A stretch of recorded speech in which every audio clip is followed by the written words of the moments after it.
Brenda këtij viti, administrata tatimore dhe ajo doganore duhet të fshin nga bilancet e tyre çdo borxh që kanë bizneset, të cilat janë krijuar përpara 31 dhjetorit të vitit 2014. Nga kjo nisëm me qeverisë që u miratua më 12 dhjetor të vitit që lan pas, preken gati 2.1 miliard euro detyrime të papaguara në dekada dhe përfitojnë më shumë se 200.000 biznese debitor. Janë gati 1 miliard euro detyrime të krijuara nga vitet 90 deri në fund të 2014-s, të cilat do të fshihen brenda 31 dhjetorit 2026. Këtu përfshihet edhe falja e gjobave, si dhe kamat vonesave për detyrimet e papaguara të sigurimeve deri në 2014, ndërsa borxhet tatimore dhe doganore nga viti 2015 deri në 2024 do të lehtësohen vetëm nëse paguhen detyrimet, nëse 50% e borxhit të krijuar nga janari 2015 deri në 31 dhjetor të 2020-s paguhet menjëherë deri në qershor të 2026-s, gjysma tjetër falet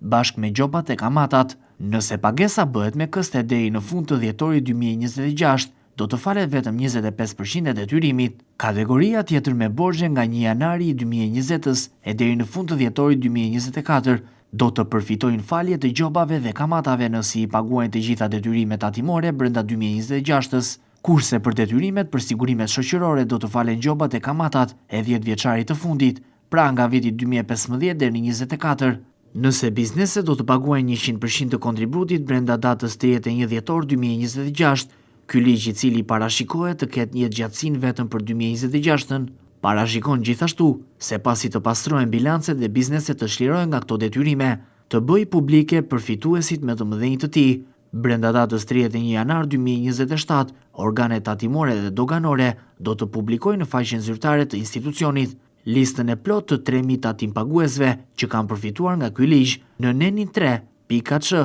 thuhet se në listë do të përfshihen të gjitha subjektet, të cilave u shfshir detyrimi jo më i vogël se 5 milion lek.